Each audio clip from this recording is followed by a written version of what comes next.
Hello friends, today we are going to discuss about carbon and its compounds.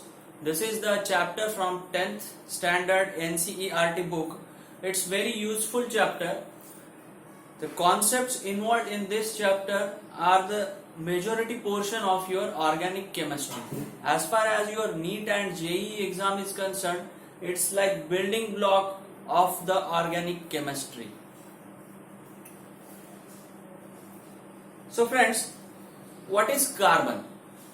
Carbon is an element with atomic number 6, which is a very versatile element. इसको versatile क्यों कहा गया है? क्योंकि ये लंबी लंबी चेन बना सकता है और बहुत सारे मॉलिक्यूल के साथ ये कनेक्ट हो सकता है, इसलिए इसे versatile एलिमेंट कहा गया है. तो फ्रेंड्स, ये कार्बन के कंपाउंड्स हमारे लाइफ में किधर किधर है. तो फ्रेंड्स, हम जो फूड लेते हैं उसमें क्या रहते हैं? Carbohydrates, proteins, fats, all these are carbon compounds. हम जिसके ऊपर ये खाना बना रहे हैं, हमारा गैस एलपीजी, वो भी क्या है? एक कार्बन कंपाउंड है. तो हम जो खा रहे हैं और जिसकी सहायता से खाने को पका रहे हैं, everything is carbon and it's derivatives. In short, हम चारों ओर से कार्बन से घिरे हुए हैं. इसलिए कार्बन को हमें ज्यादा डिटेल में पढ़ना और जरूरी है, क्योंकि एग्जाम पॉइंट ऑफ व्यू यह हमारा मेजॉरिटी पोर्शन है. वैसे देखा जाए तो अर्थ के क्रस्ट में बहुत ही कम अमाउंट में कार्बन रहता है. only 0.02% कार्बन अर्थ के क्रस्ट में पाया जाता है. क्रस्ट क्या होता है? अर्थ को अगर हम डीप में जाके देखेंगे तो सबसे ऊपरी हिस्सा जो होता है क्रस्ट, उसके बाद में मैंटल, उसके बाद में कोर रहता है. तो क्रस्ट में हम देखेंगे तो only 0.02% carbon and it's derivatives है. तो सोचो, इतनी कम मात्रा में भी कार्बन रहने के बावजूद हम इतने सदियों से पेट्रोल का इस्तेमाल करे जा रहे हैं. यानी ये कितना प्रचंड ब्रह्मांड है, इसका आप अंदाजा लगा सकते हैं. तो friends, this is all about carbon and it's compounds.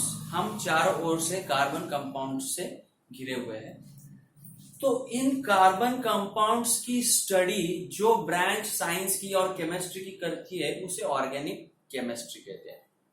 Friends, जब बहुत पहले पुराने काल में, जब हिंदुस्तान में या हमारे आर्यावर्त में, हम इन्हें कहते थे रसायन शास्त्रज्ञ,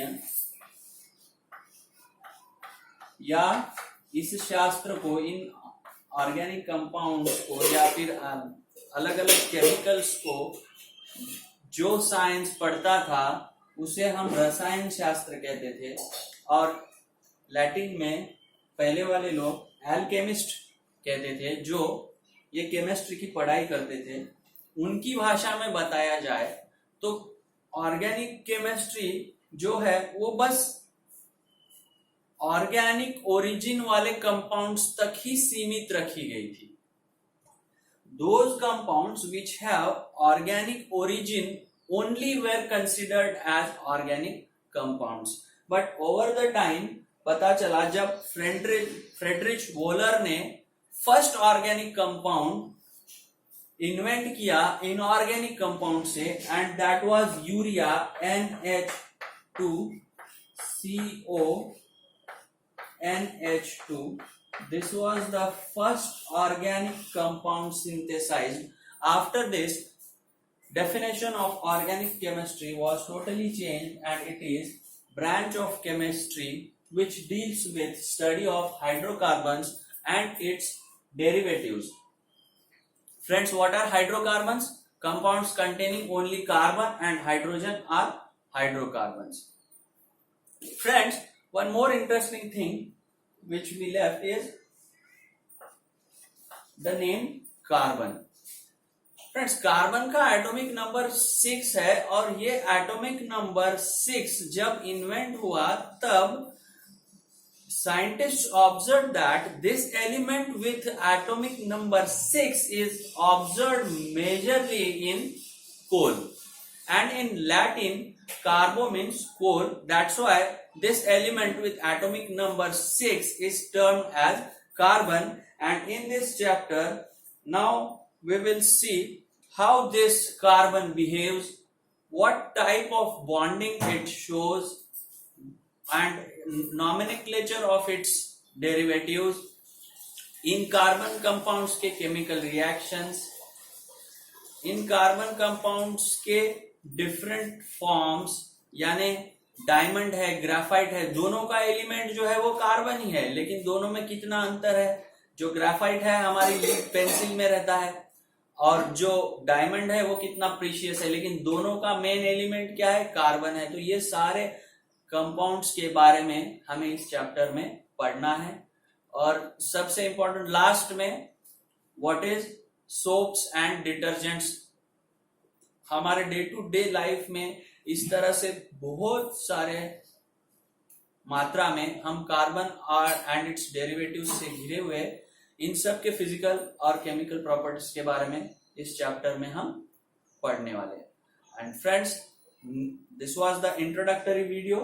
In next video we will see bonding in carbon atoms, what type of bond it shows, and what type of compounds it forms after bonding, especially saturated, and what are saturated and unsaturated hydrocarbons.